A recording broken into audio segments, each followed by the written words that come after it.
سفیان بن عینہ نے بیان کیا، کہا ہم سے بیان بن بشر اور اسماعیل بن ابو خالد نے بیان کیا، کہا کہ ہم نے قیس بن ابو حازم سے سنا، وہ بیان کرتے تھے کہ میں نے خباب بن ارد سے سنا، انہوں نے بیان کیا کہ میں رسول اللہ صلی اللہ علیہ وسلم کی خدمت میں حاضر ہوا تو آپ کعبے کے سائے تلے چادر مبارک پر ٹیک لگائے بیٹھے تھے۔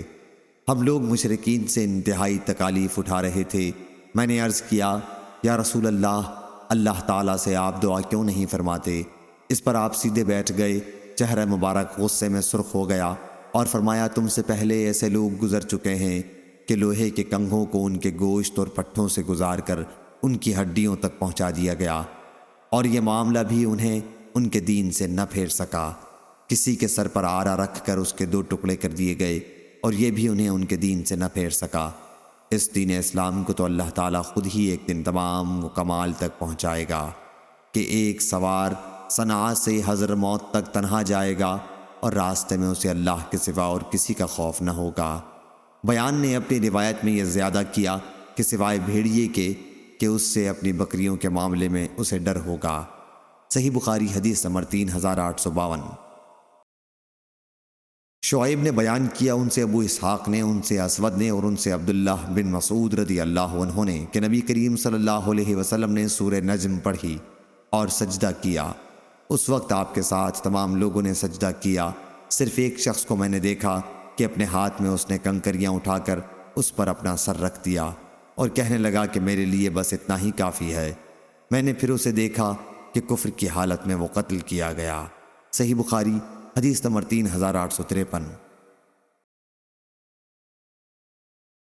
غندر نے بیان کیا، کہا ہم سے شعبہ نے، ان سے ابو اسحاق نے، ان سے عمر بن میمون نے، اور ان سے عبداللہ بن مسعود رضی اللہ عنہ نے بیان کیا کہ نبی کریم صلی اللہ علیہ وسلم نماز پڑھتے ہوئے سجدے کی حالت میں تھے۔ قریش کے کچھ لوگ وہیں ارد گرد موجود تھے۔ اتنے میں عقبہ بن ابی معیط اونٹ کی اوجڑی بچہ دان لایا اور حضور اکرم صلی اللہ علیہ وسلم کی پیٹھ مبارک پر اسے ڈال دیا۔ اس کی وجہ سے آپ نے اپنا سر نہیں اٹھایا۔ پھر فاطمہ رضی اللہ عنہا آئیں اور گندگی کو پیٹھ مبارک سے ہٹایا، اور جس نے ایسا کیا تھا اسے بد دعا دی۔ حضور صلی اللہ علیہ وسلم نے بھی ان کے حق میں بد دعا کی کہ اے اللہ، قریش کی اس جماعت کو پکڑ لے۔ ابو جہل بن ہشام، عتبہ بن ربیعہ، شیبہ بن ربیعہ اور امیہ بن خلف یا امیہ کے بجائے آپ نے بد دعا ابی بن خلف کے حق میں فرمائی۔ شبہ راوی حدیث شعبہ کو تھا۔ عبداللہ بن مسعود رضی اللہ عنہ نے کہا کہ پھر میں نے دیکھا کہ بدر کی لڑائی میں یہ سب لوگ قتل کر دیے گئے اور ایک کنویں میں انہیں ڈال دیا گیا تھا، سوا امیہ یا ابی کے کہ اس کا ہر ایک جوڑ الگ ہو گیا تھا، اسے کنویں میں نہیں ڈالا جا سکا۔ صحیح بخاری حدیث نمبر 3854۔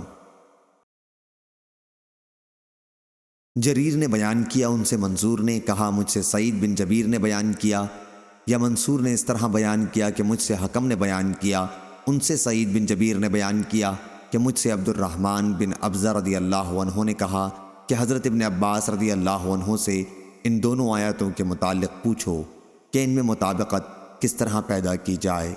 ایک آیت وَلَا تَقْتُلُوا النَّفْسَ الَّتِي حَرَّمَ اللَّهُ اور دوسری آیت وَمَن يَقْتُلْ مُؤْمِنًا مُتَعَمِّدًا۔ ابن عباس رضی اللہ عنہ سے میں نے پوچھا تو انہوں نے بتلایا کہ جب سورۃ الفرقان کی آیت نازل ہوئی تو مشرکین مکہ نے کہا ہم نے تو ان جانوں کا بھی خون کیا ہے جن کے قتل کو اللہ تعالیٰ نے حرام قرار دیا تھا۔ ہم اللہ کے سوا دوسرے معبودوں کی عبادت بھی کرتے رہے ہیں اور بدکاریوں کا بھی ہم نے ارتکاب کیا ہے۔ اس پر اللہ تعالیٰ نے آیت نازل فرمائی اِلَّا مَن تَابَ وَأَمَنَ، وہ لوگ اس حکم سے الگ ہیں جو توبہ کر لیں اور ایمان لائیں، تو یہ آیت ان کے حق میں نہیں ہے۔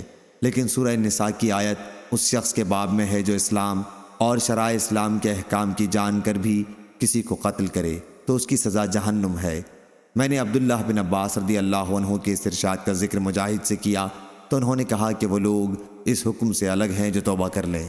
صحیح بخاری حدیث نمبر 3855۔